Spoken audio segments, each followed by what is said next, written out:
గత 5 ఏళ్ల వైసీపీ పాలనలో ఆంధ్రప్రదేశ్ రాష్ట్రం అనుభవించిన చీకటి రోజులను, రాజధాని విషయంలో జగన్మోహన్ రెడ్డి చేసిన చారిత్రక తప్పిదాలను రాష్ట్ర మంత్రివర్యులు కొలుసు పార్థసారథి ఎండగట్టారు. మంగళగిరి టీడీపీ కార్యాలయంలో మీడియా సమావేశంలో సుదీర్ఘంగా మాట్లాడుతూ జగన్మోహన్ రెడ్డి వైఖరిని, అమరావతి ప్రాముఖ్యతను ఆయన ఈ క్రింది విధంగా వివరించారు. శుభకార్యాల సమయంలో అమంగళమైన పేర్లు పలకకూడదని భావిస్తారని, నేడు ఆంధ్రప్రదేశ్ ప్రజలకు జగన్ అనే పేరు కూడా అలాంటిదేనని మంత్రి వ్యాఖ్యానించారు. రాష్ట్రానికి రాజధాని అనేది ఒక గొప్ప సంబరం లాంటిదని, కానీ జగన్ ఆ సంతోష సమయంలో కంటిలో నలుసులా రాష్ట్రానికి పట్టిన చీడ పీడలా తయారయ్యారని మండిపడ్డారు.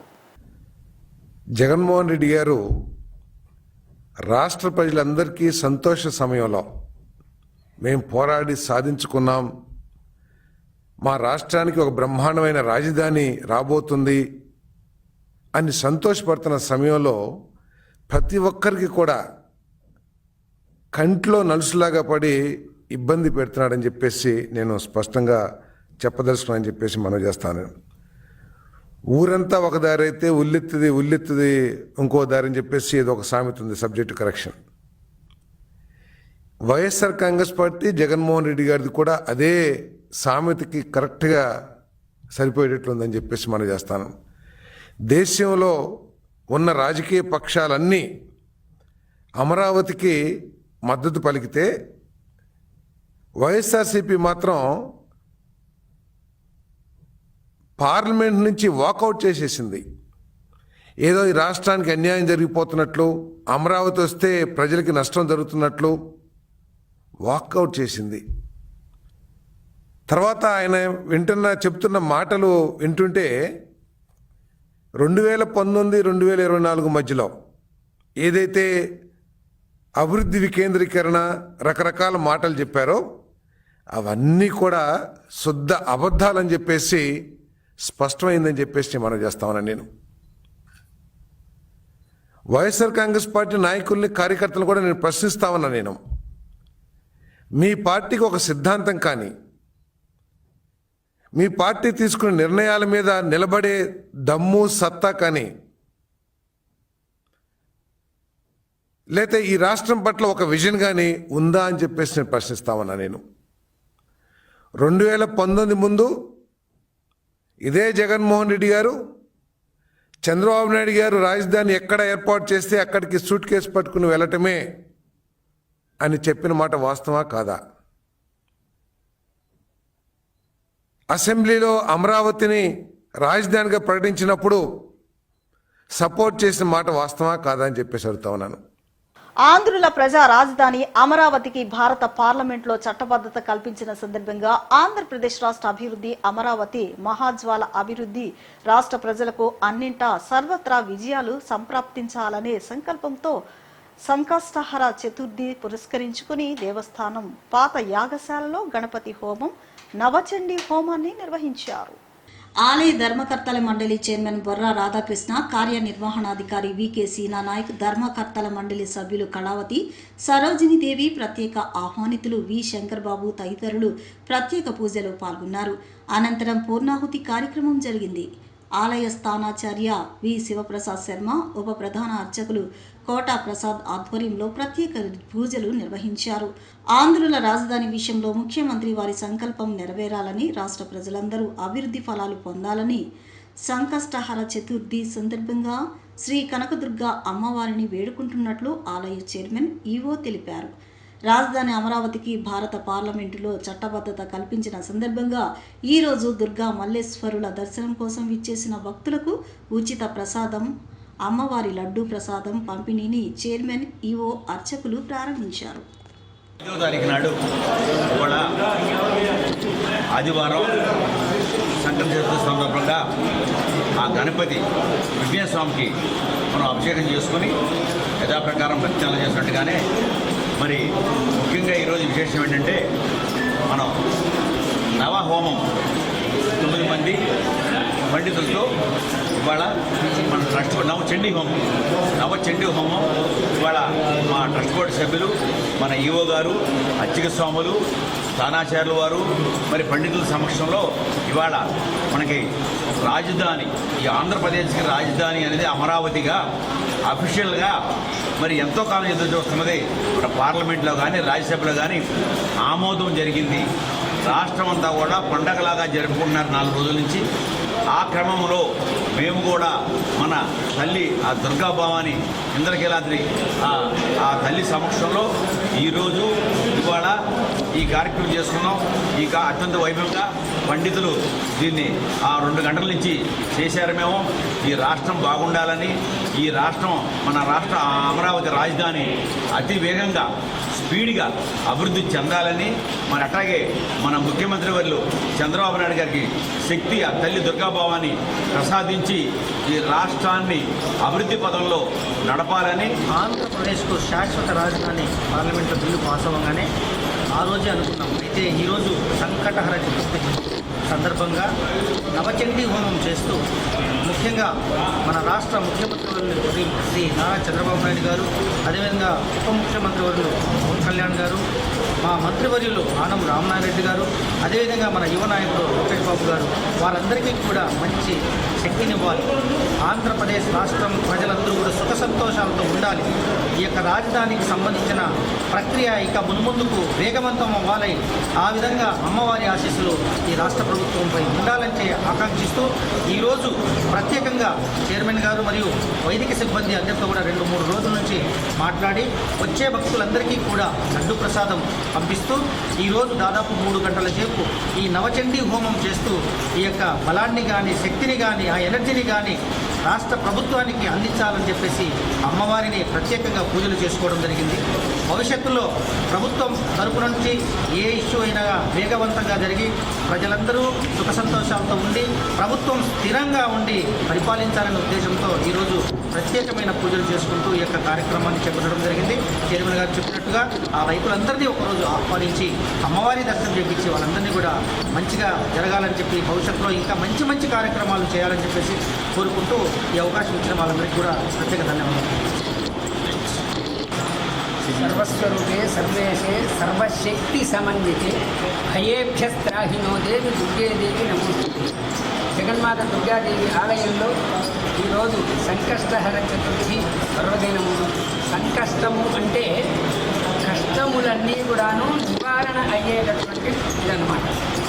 అటువంటి దీంట్లో మన అమరావతి రాజధానికి పార్లమెంటులో అధికారముద్ర పడి ఇదే రాజధాని అమరావతికి, మన ఆంధ్రప్రదేశ్కి అమరావతి రాజధాని అని చెప్పని ప్రధానమంత్రి గారి దగ్గర నుంచి మరి రాజ్యసభ ప్రెసిడెంట్ గారి దగ్గర నుంచి కూడా మరి అనుమతి వచ్చింది అని చెప్పని మా ఈఓ గారు, చైర్మన్ గారు కూడా చెప్పి దానివల్ల ఈ రోజున రాష్ట్రం నూతన నిర్మాణం అత్యంత వైభవపేతంగా సుందరంగా తయారయ్యే అవ్వాలి అనేటటువంటి సంకల్పంతో రాష్ట్రాధినేతలైనటువంటి మన ప్రియతమ ముఖ్యమంత్రి గారికి, చంద్రబాబు నాయుడు గారికి అమ్మవారి యొక్క అనుగ్రహంతో శక్తి సామర్థ్యాలు, ఆరోగ్యము 3 ఇంతలుగా ఇముడాలని చెప్పని కోరుకుంటూ అంతర్జాతీయ ప్రమాణాలతో ఉన్నత విద్యను అందించడమే లక్ష్యంగా ఎస్కేపీవీవి డోకుపర్తి ఉపేంద్ర హైస్కూల్ ను ప్రారంభించడం అభినందనీయమని విజయవాడ ఎంపీ శివనాథ్, ఎమ్మెల్యే మండలి బుద్ధప్రసాద్ పేర్కొన్నారు. ప్రతి మధ్యతరగతి విద్యార్థికి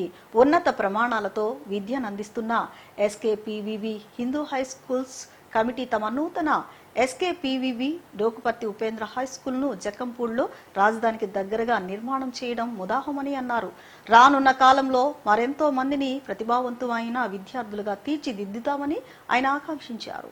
అంతర్జాతీయ ప్రమాణాలతో రాజధానికి సమీపంలో ఎస్కేపీవీవి హిందూ హైస్కూల్ కమిటీ తమ నూతన ఎస్కేపీవీవి డోకుపర్తి ఉపేంద్ర హైస్కూల్ ను ఘనంగా ప్రారంభించింది. ఈ స్కూల్ ప్రారంభోత్సవ కార్యక్రమంలో Vijayawada MP Chinni, MLA Buddhaprasad, MLA Rajagopal Tatayya, Dudekula corporation chairman Nagulmeera, TDP senior నాయకులు Bommasani Subbarao, Gollapudi market yard chairman Narravasu, SKPVV secretary Gopisetty Mallayya, అధ్యక్షులు శేషయ్య, ఎంఎస్ బేగ్, కేబిఎన్ సెక్రటరీ శ్రీనివాస్, ఎస్కేపీవీవీ ప్రిన్సిపల్ శ్యామల, దాత ఉపేంద్రలతో కలిసి జ్యోతి ప్రజ్వలన చేసి ఘనంగా ప్రారంభించారు. స్కూల్ ప్రాంగణం అంతా పరిశీలించి చక్కటి వాతావరణంలో స్కూల్ను ఏర్పాటు చేసినందుకు అభినందించారు. ఈ సందర్భంగా వారు మాట్లాడుతూ అంతర్జాతీయ ప్రమాణాలతో ఉన్నత విద్యను అందించడమే లక్ష్యంగా ఎస్కేపీవీవీ డోకుపర్తి ఉపేంద్ర హైస్కూల్ను ప్రారంభించడం అభినందనీయమని, ప్రతి మధ్యతరగతి విద్యార్థులకు ఉన్నత ప్రమాణాలతో విద్యను అందిస్తున్న ఎస్కేపీవీవీ హిందూ హైస్కూల్స్ కమిటీ తమ నూతన ఎస్కేపీవీవీ డోకుపర్తి ఉపేంద్ర హైస్కూల్ను జక్కంపూడిలో రాజధానికి దగ్గరగా నిర్మాణం చేయడం ముదావహనమని అన్నారు. రానున్న కాలంలో మరెంతో మందిని ప్రతిభావంతమైన విద్యార్థులుగా తీర్చిదిద్దాలని ఆకాంక్షించారు. అనంతరం principal P Shyamala, KBN secretary Srinivas మాట్లాడుతూ విజయవాడ ప్రాంతంలో మరెక్కడా లేని విధంగా 6.5 ఎకరాల విశాలమైన ప్రాంగణంలో పాఠశాల ఏర్పాటు చేసినట్లు చెప్పారు. సిబిఎస్ఈ కరికులంతో ఆధునిక సమాజ అవసరాలకు తగినట్లు విద్యార్థులను సమగ్ర వ్యక్తిత్వం కలిగి ఉన్నవారుగా తీర్చిదిద్దే లక్ష్యంతో తమ పాఠశాల పనిచేస్తుందని చెప్పారు. 5 ఎకరాల స్థలాన్ని క్రీడల కోసం కేటాయించామన్నారు. నర్సరీ నుంచి 7వ తరగతి వరకు క్లాసులు ప్రారంభమైనట్లు చెప్పారు. ప్రతి తరగతిలో ఇంటరాక్టివ్ బోర్డు ఏర్పాటు చేశామని, ఎకో ఫ్రెండ్లీ క్యాంపస్ గా పాఠశాలను అభివృద్ధి చేస్తున్నామని చెప్పారు. 1906లో ప్రారంభించబడిన కమిటీ నిజంగా మా విజయవాడ నగరానికి అయితే చాలా అదృష్టం చేస్తుంది. ఎందుకంటే ఎక్కువగా మధ్య తరగతి, బిలో మధ్య తరగతి ప్రజలు నివసించే ఈ ప్రాంతం విజయవాడ నగరం అంటే హైదరాబాద్ లో లాగా తనవంతు ఉండే నగరం కాదు. అటువంటి నగరానికి మధ్య తరగతి, బిలో మధ్య తరగతి విద్యార్థులకి చాలా అందుబాటు ఫీజులు నుంచి కమిటీ కూడా చక్కగా అందరికీ కూడా విద్య అందే విధంగా చేస్తున్నారు. ఇన్ని సంవత్సరాల నుంచి చేయడం ఒక ఎత్తు. ఇవాళ ఈ స్కూల్ మనం చూస్తే పక్కనే ఉన్న జక్కంపూడి కాలనీ, ఈ జక్కంపూడి కాలనీలో ఎంతో మంది పేద ప్రజలు నివసించే ప్రాంతం. ఈ ప్రాంతంలో స్కూల్ ఎక్కడా కూడా లేదు. ఇందాకే మా సుబ్బారావు కూడా చెప్తున్నాడు, స్కూల్ కోసం ఎక్కడికన్నా వెళ్ళాలంటే 15,000 రూపాయలు ట్రాన్స్పోర్టేషన్ కూడా అవుతుందని వాళ్ళందరూ చెప్పుకున్నారు. అటువంటి వాళ్ళందరూ కూడా ఈ ప్రాంతంలో ఈ స్కూల్, అది కూడా స్కూల్ అంటే ఏదో చిన్న స్కూల్ లాగా కాదు, ఇంటర్నేషనల్ స్కూల్లో చూసాం. మొత్తం స్కూల్ అంతా కూడా కలెక్టరేయడం జరిగింది.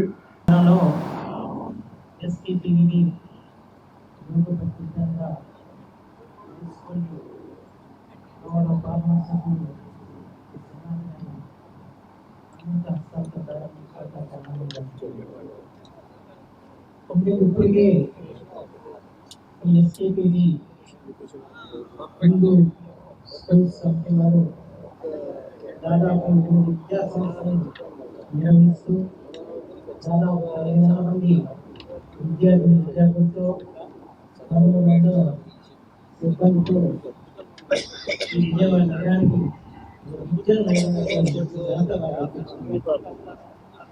దాదాపు విశ్వవిద్యాలయ స్థాయిలో నడపడుతున్న సంస్థ. ఈ రోజున ప్రతి ఒక్కరికి కూడా ప్రారంభించడం అనేది చాలా ప్రధానమైన అంశం. ఈరోజు విజయవాడ ప్రజలకి శుభాభినందనలు. దాదాపు 120 ఏళ్ళుగా విజయవాడ ప్రజలతో మమేకమైనటువంటి మా ఎస్కేపీ సంస్థ ఒక కొత్త స్థాయిలో, కొత్త తరానికి తగ్గట్టుగా ఒక స్కూల్ స్టార్ట్ చేసాము సిబిఎస్ఈ సిలబస్తో. అది Dokuparthi Upendra high school, SKP Dokuparthi Upendra high school. Dokuparthi Upendra గారు ఇచ్చినటువంటి దాతృత్వంతో ఈ స్కూల్ మొదలుపెట్టాము. దీని యొక్క ముఖ్య ఉద్దేశం ఏంటని చెప్పంటే, మీ అందరికీ చెప్తుంది ఏంటంటే, ఎస్కేపీ సంస్థ అనేటువంటిది పూర్తి వ్యాపారస్తులు స్టార్ట్ చేసిన సంస్థ. మేమందరం బతికేది మేమందరం బతికేది సమాజం వలన, మాకు ఇచ్చిన సహకారం వలన అవుతున్నాము. అటువంటి మాకు అప్పటి 120 ఏళ్ల క్రితం నుంచే సేవ చేయాలని భాగంగానే ఈ వ్యాపార సంస్థ కలిసి పెట్టిన సంస్థ ఈ ఎస్కేపీ సంస్థ. ఈ భాగంలో 120 ఏళ్ల నుంచి కూడా మేము సంస్థను ఆ రకం చేసుకుంటూ మా యొక్క ఎయిమ్ ఒకటే, క్వాలిటీ ఎడ్యుకేషన్, క్వాలిటీ ఎడ్యుకేషను. సంస్థ గురించి వస్తే ఇది కంప్లీట్లీ సిబిఎస్ఈ కరికులంతో స్టార్ట్ అవుతున్న ఇన్స్టిట్యూషన్ అండి. ఓన్లీ ఎడ్యుకేషన్ ఫోకస్ చేయకుండా కరికులంలో పిల్లలకి స్పోర్ట్స్ అండ్ హెల్తీ ఎన్విరాన్మెంట్, మీరు సంస్థను చూసే ఉంటారు. ప్రతి క్లాస్లో కూడా సెంట్రల్ ఏసీ అనేది మెయిన్ కాదండి. గాలి వెలుతురు అనేది పిల్లలకి అందించాలి, పిల్లలు హెల్తీగా పెరగాలి. హెల్త్తో పాటు నాలెడ్జ్. సో ప్రతి స్టూడెంట్కి skill on experience, hand on experience అనేది మా ప్రాముఖ్యత. చాలామంది పుస్తకాల నుంచి ప్రాక్టికల్కి వెళ్తారు, మేము ప్రాక్టికల్స్ నుంచి పుస్తకాల్లోకి తీసుకురావాలి అనే ఒక కండిషన్తో ఈ సంస్థని ముందుకు తీసుకెళ్దాం అనుకుంటున్నాం. ఈ సంస్థలో ప్రతి చైల్డ్కి right from first standard robotics అనేదాన్ని, అంటే స్కిల్తో పాటు టెక్నాలజీ కూడా ముందుకు తీసుకెళ్లాలనే ఉద్దేశంతో ఫస్ట్ స్టాండర్డ్ స్టూడెంట్స్ నుంచి రోబోటిక్ ల్యాబ్స్ని ఏర్పాటు చేస్తున్నాం. Science lab, library, skill labs, food, cloth, shelter అనే ఒక మెయిన్ కాన్సెప్ట్తో పిల్లలకి మూడు స్కిల్స్ని మన ఇన్స్టిట్యూషన్ నుంచి బయటికి వెళ్ళేటప్పుడు ప్రొఫెషన్తో పాటు ప్యాషన్ కూడా ఉండాలి అని. ఇప్పుడున్న ఈ AI ZZ జనరేషన్ వాళ్ళు ఈ టెక్నాలజీని ధీటుగా వెళ్ళాలి అంటే చేతిలో స్కిల్ ఉండాలి. 120 సంవత్సరాల చరిత్ర కలిగిన SKPV హిందూ హై స్కూల్ కమిటీలో ఈ డోగుపర్తి హిందూ హై స్కూల్ అనేది 8వ సంస్థ. ఇప్పుడు already MSR school, Chittoor school already మేము రన్ చేస్తున్నాము. కానీ ఆ రెండు కూడా అంతకుముందు పెట్టిన బిల్డింగుల్లో ఈ పెట్టడం జరిగింది. కానీ పిల్లలకి ఏ రకంగా ఉంటే ఆ బిల్డింగ్ బాగుంటుంది, ఏ రకంగా ఉంటే వాళ్ళకి బాగా చెప్పడానికి అవకాశం ఉంటుందో చూసి ఆ ఆలోచనతో రూపకల్పన చేసిందే ఇది. రాబోయే తరాలకి తగే విధంగా దీన్ని తయారు చేయడం జరిగింది. అలాగే ఇక్కడ ఎడ్యుకేషన్ కూడా రాబోయే భవిష్యత్తులో పిల్లలకి ఏ రకంగా కావాలో ఆ రకంగా ఇక్కడ ప్లాన్ చేసుకోవడం జరిగింది. ఖచ్చితంగా ఇది విజయవాడ సిటీకి బ్రహ్మాండమైన ఇన్స్టిట్యూషన్ అవుతుంది. ఖచ్చితంగా పిల్లలందరూ కూడా ఇందులో చదివిన ప్రతి పిల్లలు కూడా సక్సెస్ఫుల్గా బయటికి వెళ్తారని చెప్పి ఆశిస్తున్నాం. Thank you. రాజధాని పేరుతో అమరావతి లేకుండా చేయాలని మాజీ సీఎం జగన్ కుట్ర చేశారని విశాఖ ఎంపీ మార్గాని భారత్ విమర్శించారు. అమరావతి మీద వ్యతిరేకత లేదంటూనే వారి హయాంలో పనులు చేపట్టకుండా మూడు ముక్కలాట ఆడారని మండిపడ్డారు. అమరావతి ప్రాంతానికి కొత్తగా వచ్చిన SRM, వీటి యూనివర్సిటీలకు ముందున్న అమరావతి పేరును తొలగించి ఏపీ పేరును చేర్చాలని అప్పటి జగన్ ప్రభుత్వం యూనివర్సిటీ యాజమాన్యాలపై ఒత్తిడి తెచ్చింది నిజం కాదని భరత్ ప్రశ్నించారు. రాజధానిగా అమరావతి పేర్లను పార్లమెంటులో బీజేపీయేతర పక్షాలు సైతం మద్దతు పలికితే ఇంకా ప్రజల్లో గందరగోళం సృష్టించేందుకు మావిగన్ పేరు తెరపైకి తేవడం వెనుక ఆంతర్యం ఏమిటో అర్థం కావడం లేదని అన్నారు. తాము అధికారంలోకి వస్తే రాజధాని పేరు మార్చుతామనే దుర్బుద్ధి జగన్లో ఉందని, ఇది జరిగే పని కాదని భరత్ కొట్టిపాడేశారు. ప్రజలు ఘోరంగా తిరస్కరించిన జగన్లో మార్పు రాలేదని ఆయన అభిప్రాయపడ్డారు. గత కొన్ని రోజులుగా ఈ రాజధాని రాజకీయం అనేది జరుగుతుంది. మామూలుగా ఏంటి అంటే మన రాజ్యాంగంలో రాష్ట్రాలకి వాళ్ళ క్యాపిటల్ నిర్ణయించుకోవడానికి వాళ్ళకి హక్కు ఉంటుంది. సో సాధారణంగా మనకి అసలు పార్లమెంట్కి వెళ్ళి చేపించాల్సిన అవసరం ఉండకూడదు. మన దురదృష్టం ఏంటి అంటే ఇవాళ పార్లమెంట్ దాకా వెళ్ళి ఆంధ్రప్రదేశ్ రాజధాని అమరావతి అని పార్లమెంట్ సాక్షిగా మేము అదొక బిల్ రూపంలో చేస్తున్నాము అంటే ప్రస్తుత ఆంధ్రప్రదేశ్లో ఉన్న రాజకీయ పరిస్థితి వల్ల. ఎందుకంటే మామూలుగా ప్రభుత్వాలు మారినప్పుడు ఏంటి అంటే ముందు ప్రభుత్వం చేసింది నచ్చకపోతే దాన్ని పక్కన వదిలేయడమో లేకపోతే ముందుకు తీసుకెళ్ళకపోవడం జరుగుతుంది తప్ప ముందు వాళ్ళు చేసింది ధ్వంసం చేయాలి, అది ఎప్పటికీ లేకుండా చేయాలని చాలా దురదృష్టం. అంటే చిన్న ఉదాహరణ ఏంటంటే నేను ఒక విద్యావేత్తను కూడా కాబట్టి అమరావతిలో చంద్రబాబు నాయుడు గారు యూనివర్సిటీలను ఆహ్వానించి అక్కడ SRM యూనివర్సిటీ, VIT యూనివర్సిటీ ఉంటే ముందు వాటి పేర్లు SRM అమరావతి, VIT అమరావతి. మీరందరూ గమనించారో లేదో, వైఎస్ఆర్సీపీ ప్రభుత్వం వచ్చిన తర్వాత వాటి పేర్లు SRM ఆంధ్రప్రదేశ్, VIT ఆంధ్రప్రదేశ్ అని పేర్లు మార్చారు. ఎందుకు మార్చారు? ఎందుకు అవసరం వచ్చింది? ఎందుకంటే అప్పుడున్న పాలకులు వాళ్ళకి ఫోన్ చేసి చెప్పారు, అమరావతి అనే పేరు చచ్చిపోవాలి, మీరు యూనివర్సిటీ పేరులో కూడా మీరు అమరావతి పెట్టుంటే మేము మిమ్మల్ని ఎట్లా టార్చర్ చేస్తామో మీరు ఇంకా ఊహించలేరు అంటే వాళ్ళు భయపడి వాళ్ళ పేర్లు SRM అమరావతి నుంచి SRM ఆంధ్రప్రదేశ్ అని మార్చారు. అప్పుడు మూడు ముక్కల రాజధాని ఆట ఆడి మాకు అమరావతి మీద వ్యతిరేకత ఏమీ లేదు అని అన్నప్పుడు పేరు మార్చుకోమని యూనివర్సిటీస్ మీద ఒత్తిడి పెట్టాల్సిన అవసరం ఏంటి? ఇది ఒక చిన్న ఉదాహరణ, వాళ్ళ ఆలోచన మీ అందరికీ అర్థం అవడానికి. ఇన్ని రోజులు అయిపోయినాయి, 12 సంవత్సరాలు అయిపోయింది. అమరావతి రాజధాని వాళ్ళ పార్లమెంట్ సాక్షిగా అక్కడ బిల్లు పాస్ అవుతుంటే ఈ టైంలో మాజీ ముఖ్యమంత్రి గారు వచ్చి ఒక కొత్త ప్రపోజల్ పెడుతున్నారు అంటే ఇంకా ఇన్స్టెబిలిటీ ఉండాలి, కన్ఫ్యూజన్ ఉండాలి. మాట్లాడేటప్పుడు చెప్పారు ఏంటి అంటే భవిష్యత్తులో మళ్ళీ రాష్ట్రంలో మేము మనసు మార్చుకుంటే ఏంటి అని. అందుకే పార్లమెంట్కి వెళ్ళాం. ఇప్పుడు మీరు మనసు మార్చుకుంటే సరిపోదు. మీరు మనసు మార్చుకున్నా ఫస్ట్ మీరు పవర్లో ఉండాలి. పవర్లో ఉన్నా కేంద్ర ప్రభుత్వం అక్కడ పార్లమెంట్లో పేరు మార్చితే తప్ప అమరావతి క్యాపిటల్ అనేది మారే ప్రసక్తి లేదు. ఈస్టర్ పండుగ మనకు ప్రేమ, త్యాగం, క్షమాభావం, పునరుత్థానం వంటి గొప్ప విలువలను గుర్తు చేస్తోందని సెంట్రల్ ఎమ్మెల్యే బోండా ఉమా పేర్కొన్నారు. ప్రభు యేసుక్రీస్తు వారి ఆశీస్సులతో ప్రతి కుటుంబంలో ఆనందం, శాంతి, సౌభాగ్యం నెలకొనాలని, ప్రతి ఒక్కరికి ఆయురారోగ్యాలు, అష్టైశ్వర్యం కలగాలని ఆకాంక్షించారు. సమాజంలో పరస్పర గౌరవం, సోదరభావం పెంపొందించాలని, అందరూ కలిసికట్టుగా ముందుకు సాగాలని పిలుపునిచ్చారు. ఈ సందర్భంగా చర్చిలో నిర్వహించిన ప్రార్థనలో పాల్గొని యేసుక్రీస్తు పునరుద్ధాన మహిమను స్మరించుకున్నారు. అనంతరం అక్కడికి విచ్చేసిన క్రైస్తవ సోదర సోదరీమణులతో ఆప్యాయంగా ముచ్చటించి పండుగ శుభాకాంక్షలు తెలియజేశారు. ప్రజలతో సన్నిహితంగా కలిసిమెలిసి వారి అభిప్రాయాలను తెలుసుకుని వారి ఆనందంలో భాగస్వాములయ్యారు. ఈ సందర్భంగా బోండా ఉమ మాట్లాడుతూ, ప్రపంచవ్యాప్తంగా ఈస్టర్ పండుగను విశేష భక్తి శ్రద్ధలతో జరుపుకుంటున్న సందర్భంగా క్రైస్తవులందరికీ హృదయపూర్వక శుభాకాంక్షలు తెలియజేశారు. ఈస్టర్ పండుగ మనకు ప్రేమ, త్యాగం, క్షమాభావం, పునరుద్ధానం వంటి గొప్ప విలువలను గుర్తు చేస్తుందని పేర్కొన్నారు. యేసు ప్రభువు వారి ఆశీస్సులతో ప్రతి కుటుంబంలో ఆనందం, శాంతి, సౌభాగ్యం నెలకొనాలని, ప్రతి ఒక్కరికి ఆయురారోగ్యాలు, అష్టైశ్వర్యం కలగాలని ఆకాంక్షించారు. సమాజంలో పరస్పరం గౌరవం, సోదర భావం పెంపొందించాలని, అందరూ కలిసికట్టుగా ముందుకు సాగాలని పిలుపునిచ్చారు. ఈరోజు ప్రపంచం మొత్తం ఆ ప్రభు నామధేయంతో ఈరోజు ఈస్టర్ పండుగని ఘనంగా జరుపుకుంటున్నటువంటి ఈ తరుణంలో మా క్రైస్తవ సోదర సోదరీమణులందరికీ కూడా హృదయపూర్వక ఈస్టర్ శుభాకాంక్షలు. ఆ ప్రభు ఆశీస్సులతో మనందరం బాగుండాలి, ఆ ప్రభు ఆశీస్సులతో మనందరికీ ఆయురారోగ్యాలు లభించాలని, ఈ రాష్ట్ర అభివృద్ధికి ఆ యేసు ప్రభు వారి ఆశీస్సులతో ఈ రాష్ట్ర అభివృద్ధి నిరంతరం కొనసాగాలని, ఆ ప్రభు ఆశీస్సులతో అందరం కూడా బాగుండాలని కోరుకుంటూ మరొకసారి మా క్రైస్తవ సోదరులందరికీ హృదయపూర్వక ఈస్టర్ శుభాకాంక్షలు తెలియజేస్తాను. ప్రముఖ సీనియర్ న్యాయవాది నరహరిశెట్టి శ్రీహరి అకాల మరణం తీరని లోటని ఆయన సన్నిహితులు, పలువురు ప్రముఖులు తీవ్ర సంతాపాన్ని వ్యక్తం చేశారు. విజయవాడ నగర వేదిక న్యాయవాదిగా వారు అందించిన సేవలు, సమాజం పట్ల వారికున్న నిబద్ధత ఎంతో ఆదర్శనీయమైనవని ప్రముఖులు స్పష్టం చేశారు.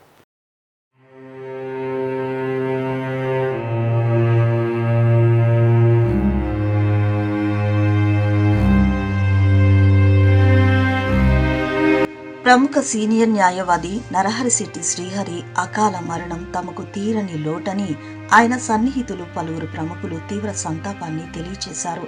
విజయవాడ నగర వేదిక న్యాయవాదిగా వారు అందించిన సేవలు, సమాజం పట్ల వారికున్న నిబద్ధత ఎంతో ఆదర్శనీయమైనవని పలువురు ప్రముఖులు స్పష్టం చేశారు.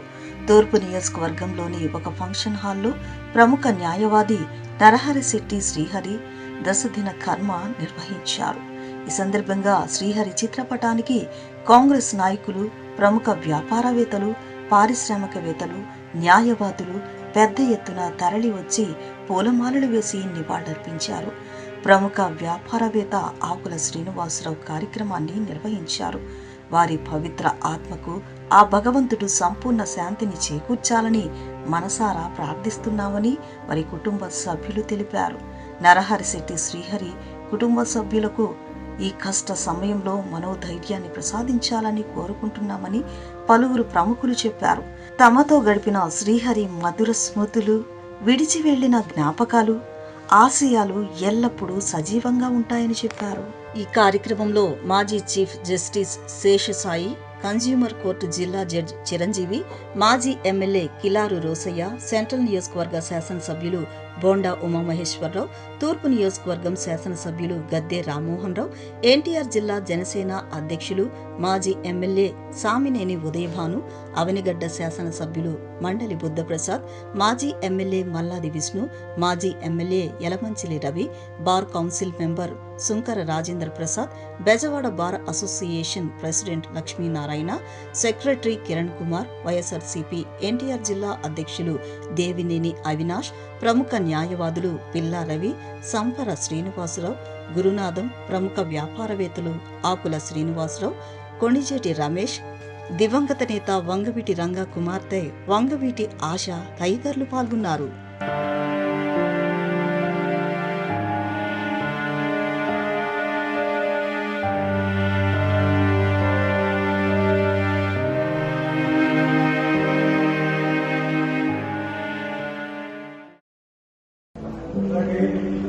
ఆంధ్రప్రదేశ్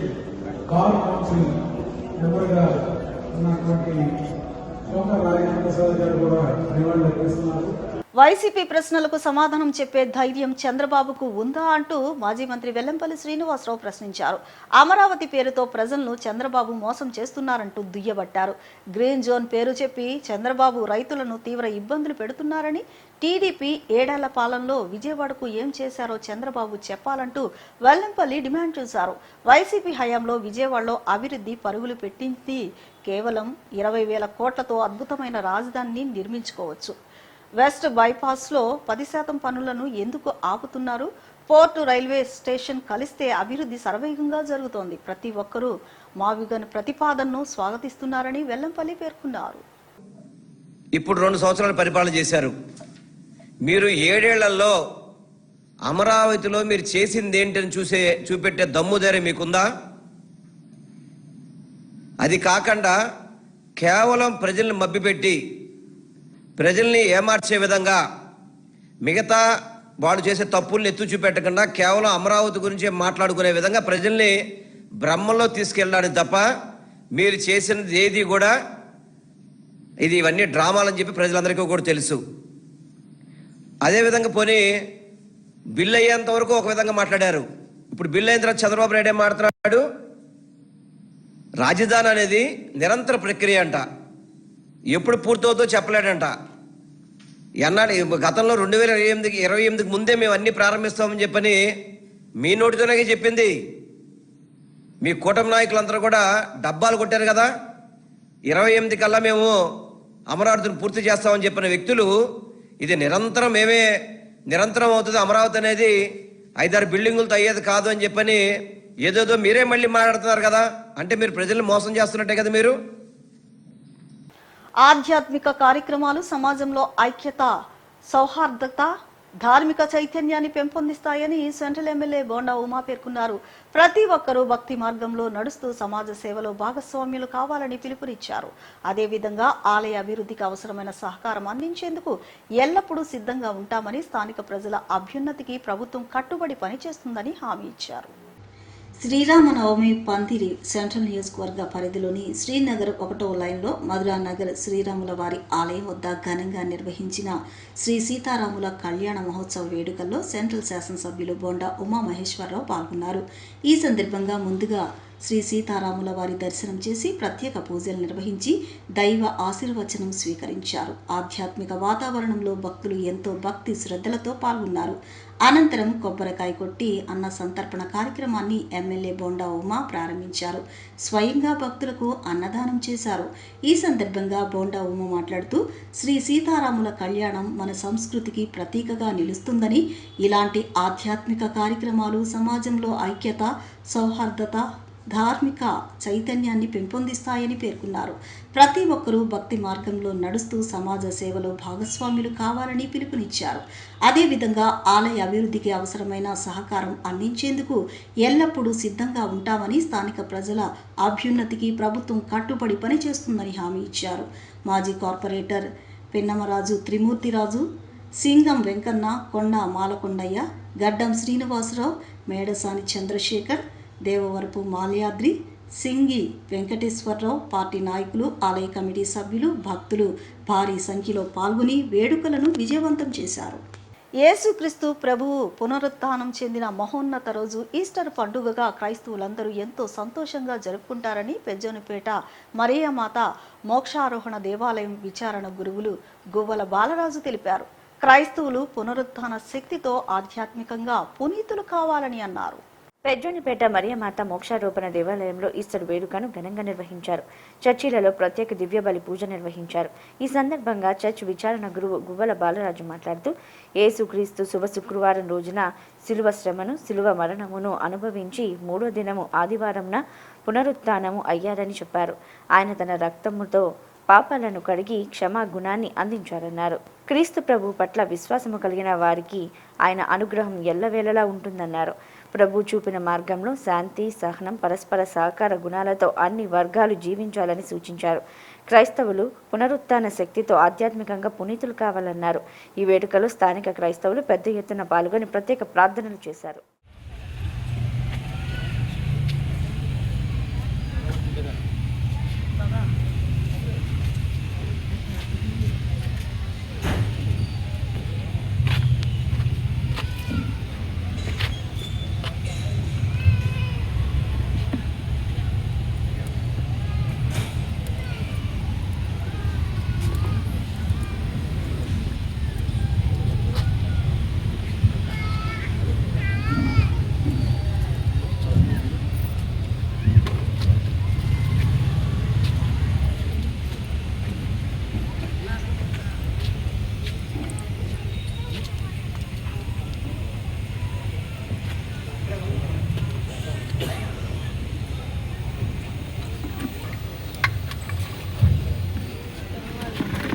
నాడు నేడు ఉన్న క్రీస్తు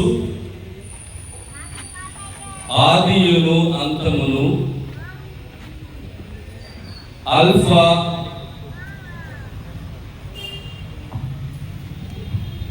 ఒమేగా కాలములు అతనివే.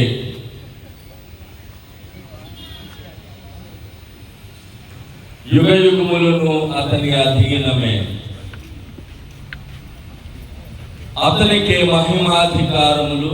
ఇప్పుడు చిన్న విరామం తీసుకుందాం.